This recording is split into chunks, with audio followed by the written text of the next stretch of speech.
This is the Kudila television channel being broadcast on the internet, not on satellite, not on terrestrial, not on cable platforms. The Kudila television channel being broadcast on the internet, timed, publication time being 1100 hours GMT on Monday, the 30th of December, 2024.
Now, the Sunday Times of London, in its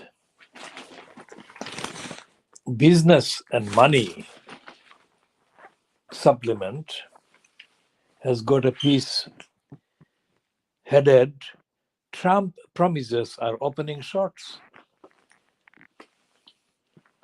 And the highlight of that piece by Arwin Selza, I'll restate that name. It's not Selza, it's Stelza. The highlight is for the once and future president, a threat is just an initial gambit. It's celebrating Donald Trump. And the last paragraph of this Stelza piece reads as follows, and I read it in full. Remember, when last in the Oval Office, our past and future president produced a prosperous America that avoided new wars in a turbulent world. He will soon be eliminating the worst cultural excesses of the liberal elites, the costly calls of climate change extremists, staunching illegal immigration, and tearing the web of regulations in which Biden has ensnared innovators and entrepreneurs. If he can grow the economy enough and cut spending to halve our 7% deficit to his nominated Treasury Secretary's stated 3% of GDP,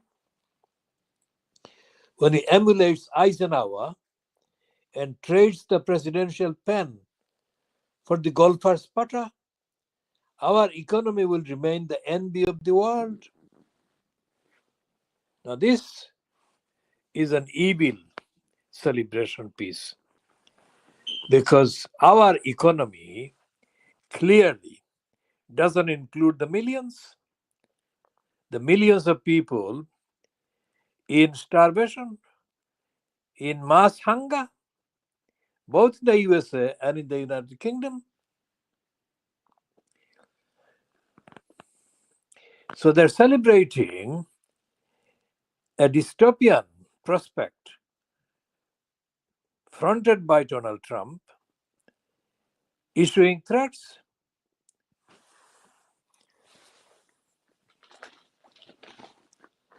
And the attack on the generic word regulation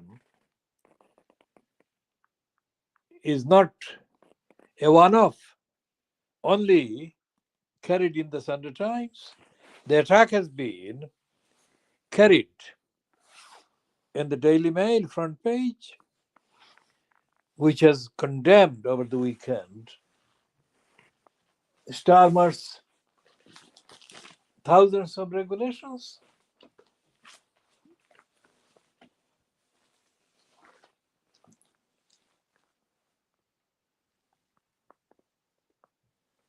Now, in the main front page of the Sunday Times,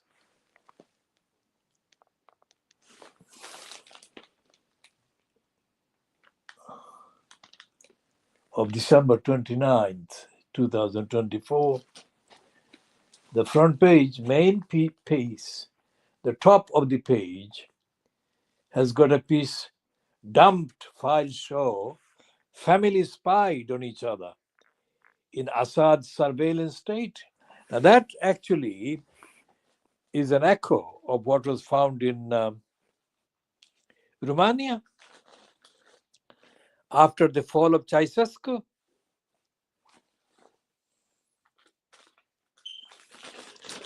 This one is by Louise Callahan. Intelligence documents uncovered in Syria have revealed the terrifying extent of Bashar al-Assad's Stasi-like surveillance state. Family members spied on one another, and the slightest suspicion could result in ordinary people, including children, being swept into prisons notorious for torture and executions, with victims buried in mass graves. Thousands of files written in neat ballpoint pen or typed in formal Arabic and seen by the Sunday Times detail how the regime infiltrated protest and rebel groups after the revolution began in 2011. They include details about a vast network of informants and how the intelligence services forced the people they arrested to give up the names of alleged collaborators who would in turn be detained. Now, this is also an echo of what has not been disclosed, but what must have been found in the remnants of Sheikh Hasina's 15 years of fascistic regime in Bangladesh that ended with her flight from Bangladesh on the 5th of August 2024.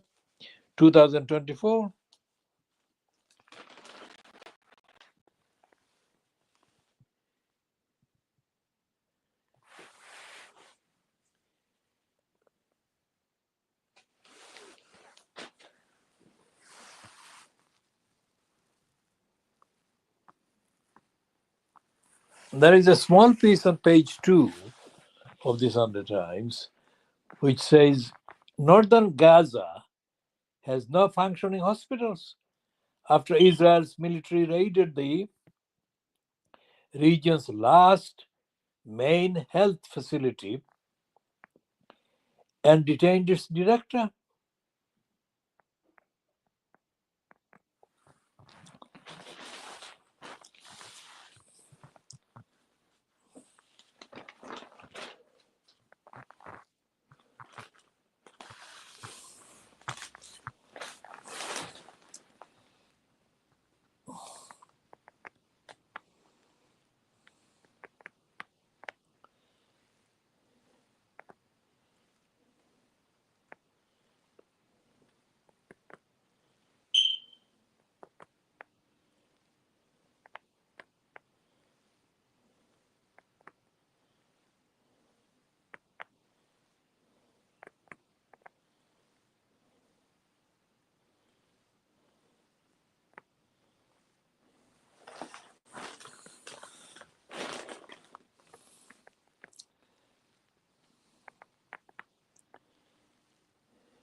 There is a piece about care homes.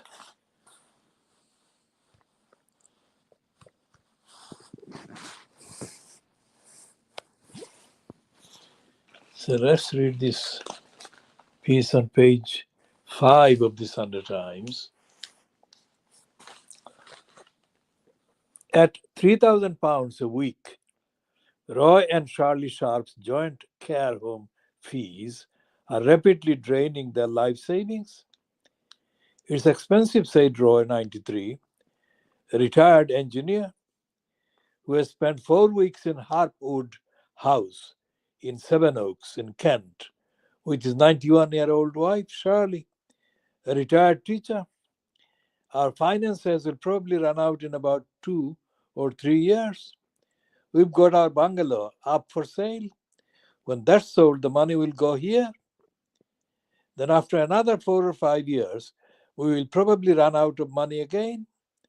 Harpwood is just one of the 17,000 care and nursing homes across the United Kingdom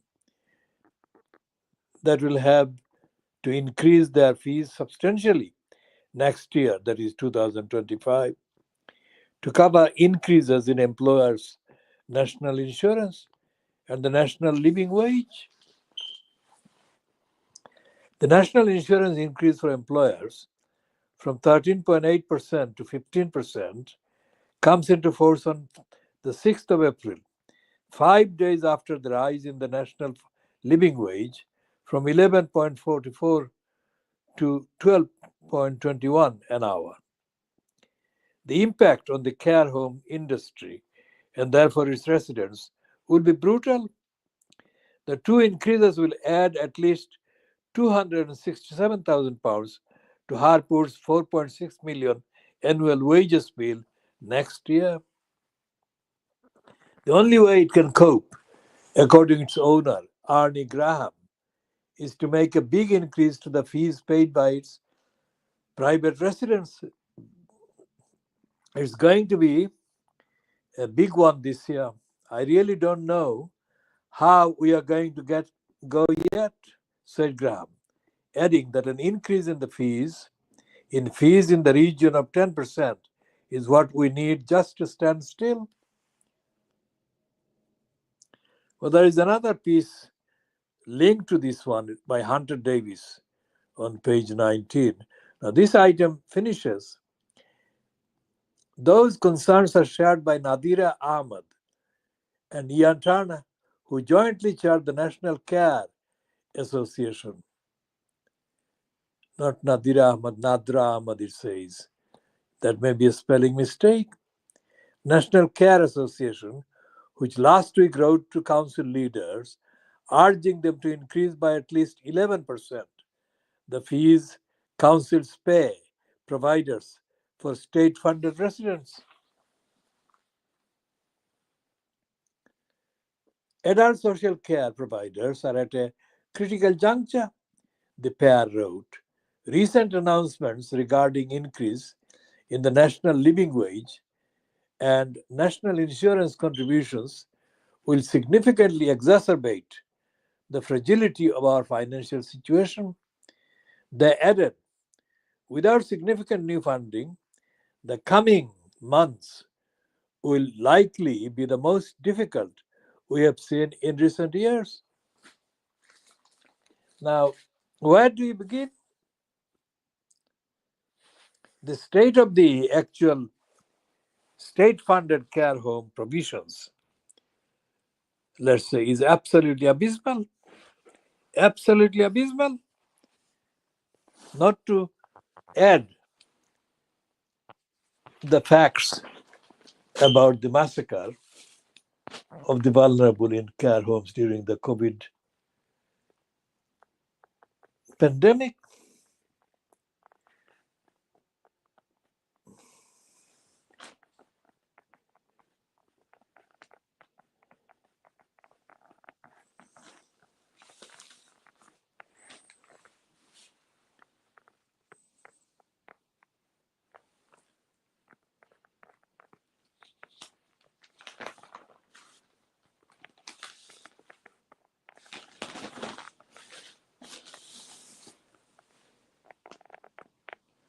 There is a piece, of course, about Iran jailing a journalist.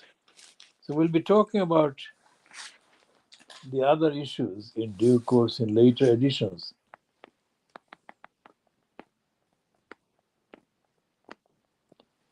There is a piece by Anthony Seldon, who is described as head of Brighton, Wellington, and Epsom colleges, and is founding director of Wellington College Education. And this is a piece published by the Sunday Times instead of the column by Robert Colville, who is said to be away.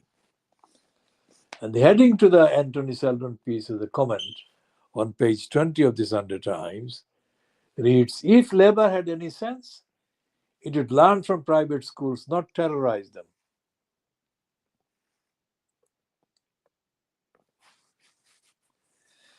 And the last paragraph by Anthony Seldon says, smart governments abandon campaigning and tribalism when they come to power and enlist all strengths in the country to common cause.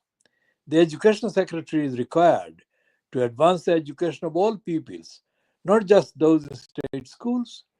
Working with, not against, private schools would be a genuine win-win. Labour in its first months has upset business, pensioners, farmers, and more. If it is to flourish this coming year and beyond, it needs to govern in the interests of all.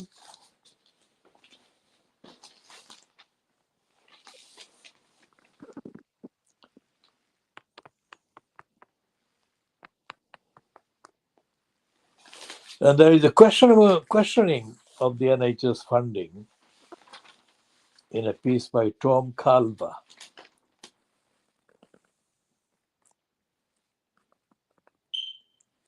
So there is a league table showing hospital beds per 1,000 people. In Japan, it's 12.8 hospital beds. In Germany, it's 7.9. In Austria, 7.2. It's going down. France, 5.8. Belgium, 5.6. Greece, 4.2. Australia, 3.8. Portugal, 3.5. Finland, 3.4. Italy, 3.2. Netherlands, 3.1. Spain, 3. Ireland, 2.9. US, 2.8. Denmark, 2.6. New Zealand, 2.5. Canada, 2.5. UK, 2.5. And Sweden, 2.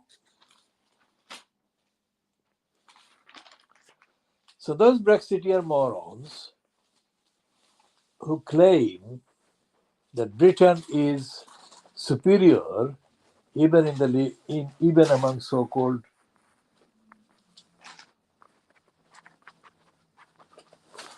what they call wrongly is developed countries. are liars.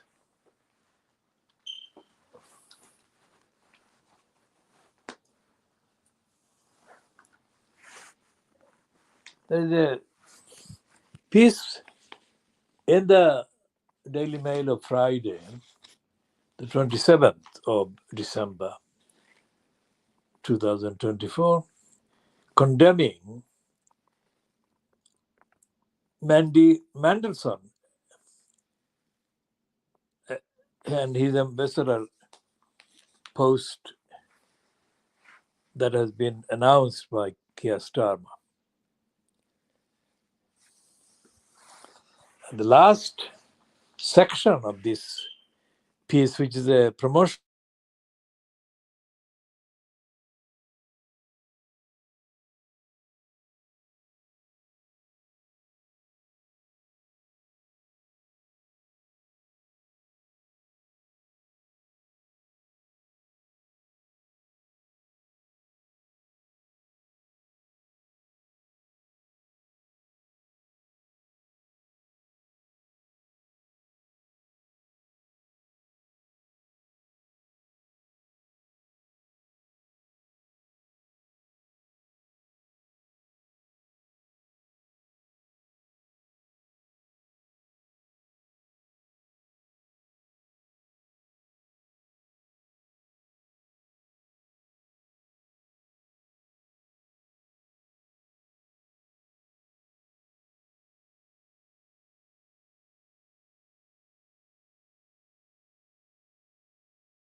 So the Richard Littlejohn piece continues. Now, he compares Angela Rayner to a schoolgirl. But she is not a schoolgirl, she is a grandmother. So, continuing, Mendelssohn has obviously decided to throw in his lot with Starmer for now and has got his reward in Washington. That won't stop him turning on the PM when he senses the game's up.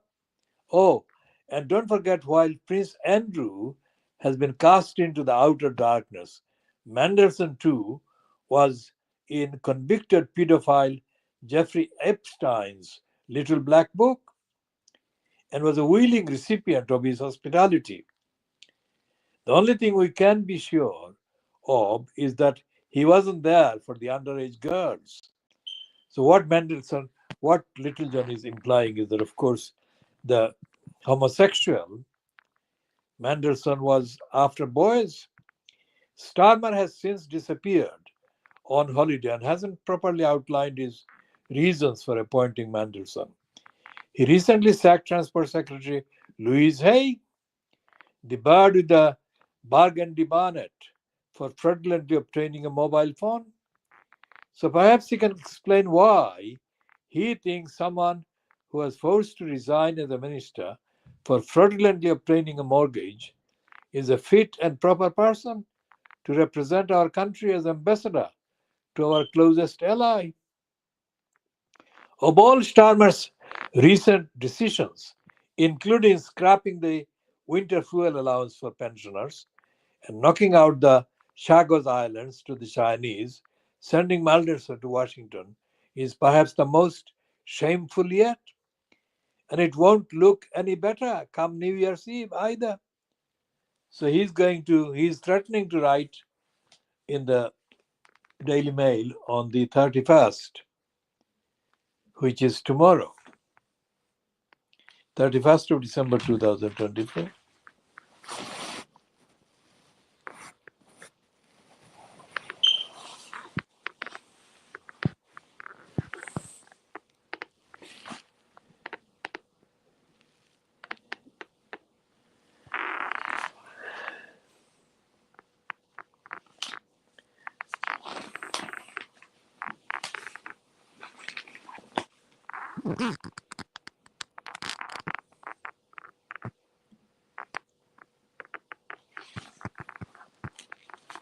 They say that there is a piece in the Daily Mail on Friday, the 27th of December 2024.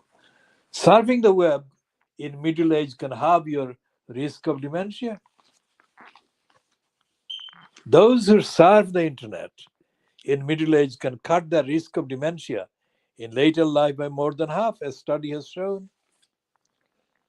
And the protective effect is more pronounced for those who use smartphones rather than computers.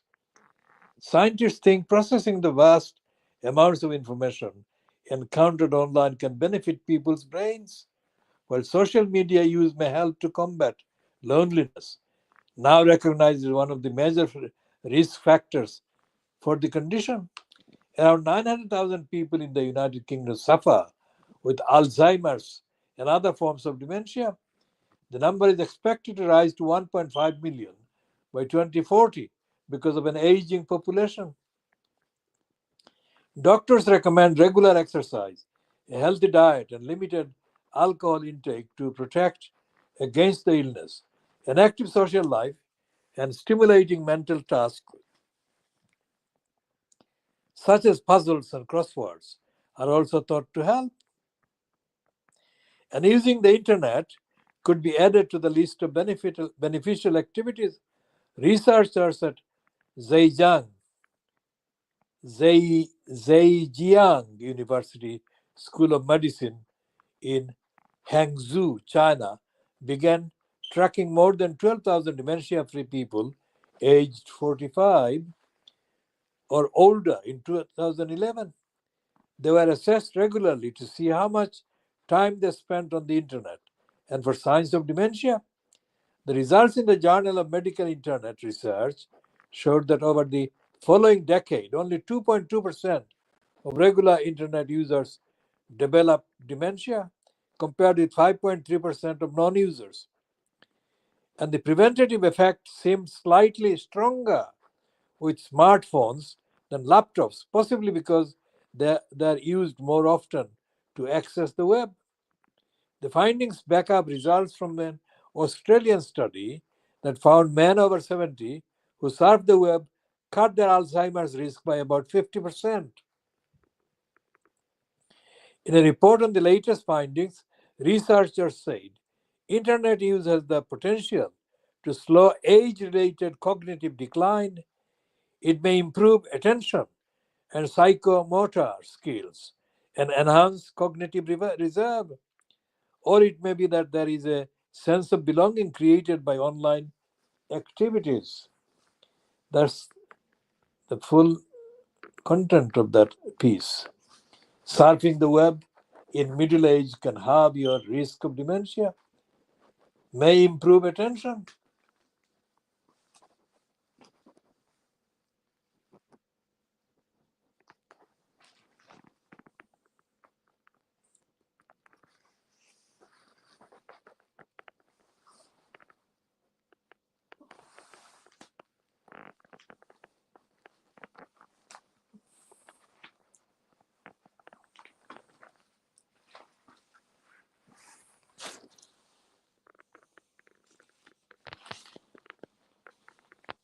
There is a piece in the Times. Well, there is a piece in the Times, 2 pages, of the key challenges for Labour in year ahead, featuring Keir Starmer and dedicated to the loss of his younger brother Nick, and an obituary on page 71 of the Times, an obituary, a page-long obituary to India's former Prime Minister Manmohan Singh, the only Sikh SIKH to become Prime Minister of India.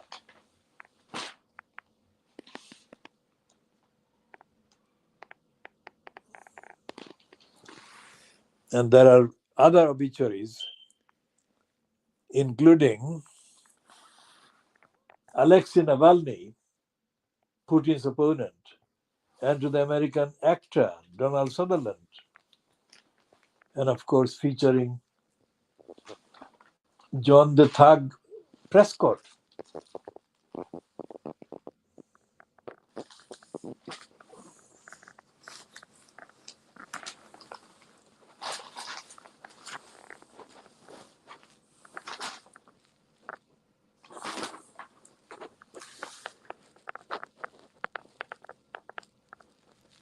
And the 20 years of the 20th anniversary of the tsunami has got pictures,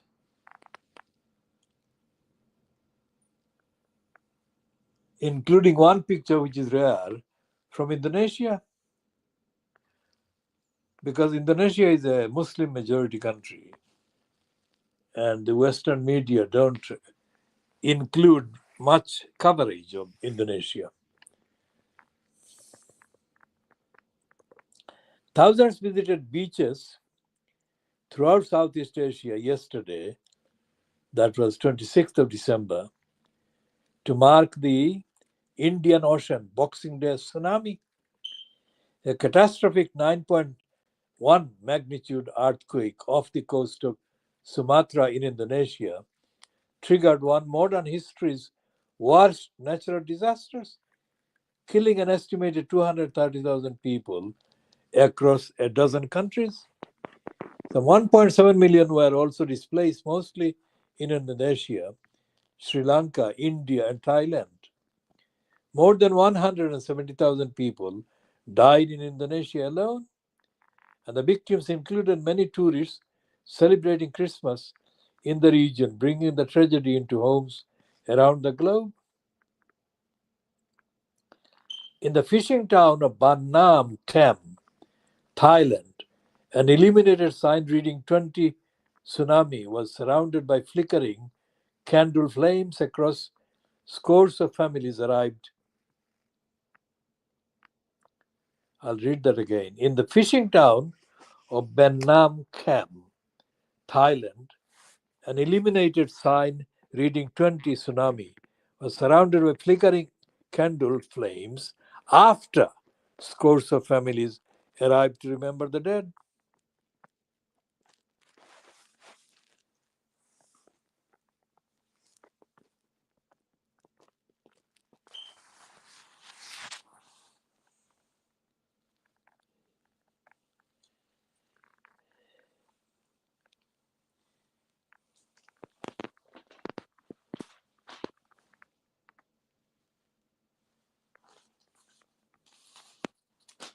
Here is a piece by Helen Carroll about Rosie Forcan and her 5 siblings lost their parents when Boxing Day tsunami struck Sri Lanka.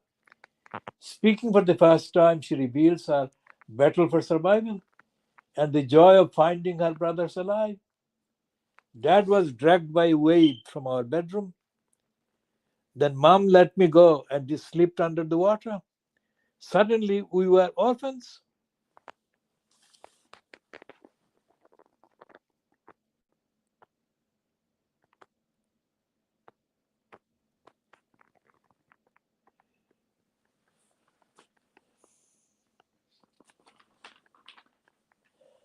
Now, they are putting together this piece about a white family that was affected by the tsunami while in Sri Lanka. But there is no sign of a similar piece given to any of the families in Indonesia, in Thailand, or in Sri Lanka, or in India.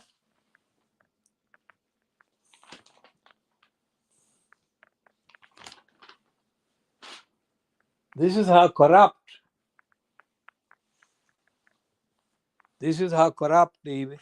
and racist and ignorant the Daily Mail is. They're celebrating the UK's oldest barrister,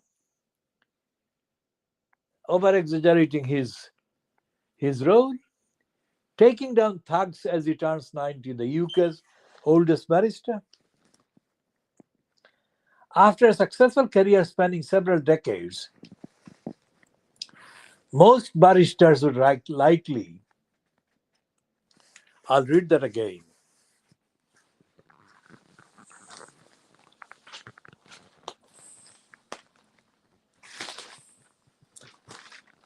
After a successful career spanning several decades, most barristers would rightly be looking ahead to a comfortable retirement. But Noel Philo has no intention of hanging up his wig and robes just yet, despite turning 90 on Christmas Day. The grandfather of 9 is still prosecuting knife attackers and drug runners on his home patch in Lincoln and is Britain's oldest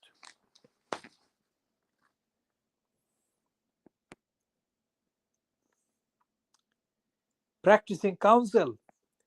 After reading law at Brasenose College, Oxford, he spent 10 years as a solicitor before being called to the bar in 1975. None of the barrister's 4 children or grandchildren have followed him into the legal profession, but his wife, Liz, 71, is a qualified solicitor who also still sits as a deputy district judge. I have been fortunate to work in Crown Courts the length and breadth of the country, Mr. Philo said. I have been fortunate to work Crown Courts the length and breadth of the country, Mr. Philo said. I have worked at courts from Newcastle to Lewes, and I have had my time in the Court of Appeal and the Old Bailey. I'll keep working as long as the briefs keep coming in. Mr. Philo is a member of Nottingham-based chamber KCH Garden Square. His long service was honored earlier this month with a surprise reception at Lincoln's Crown Court. Lincoln Crown Court. The recorder of Lincoln, Judge Simon Hurst, paid tribute saying, "We are always delighted to have Noel helping us at this court, and I hope it continues for many years to come. Now, he was a solicitor, he was not a barrister. So,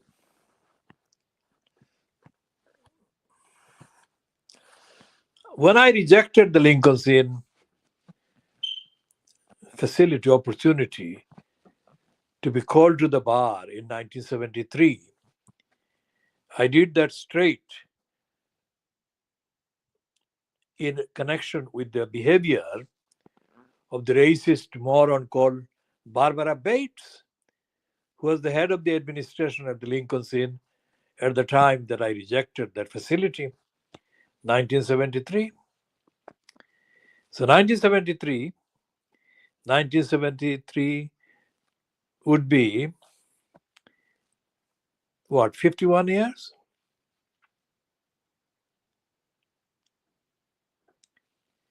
Well, it would be just short of 52 years ago. And I don't think that the celebration by the Daily Mail of the 90 years by Neil Phelan has any connection with the inherent corruption in the British judiciary. Shall be continuing on all of those in due course in later editions. This is just coming to 45 minutes long, this video, ending at 11:34 GMT on Monday, the 30th of December 2024, ending this at 11:34, Monday, the 30th of December 2024.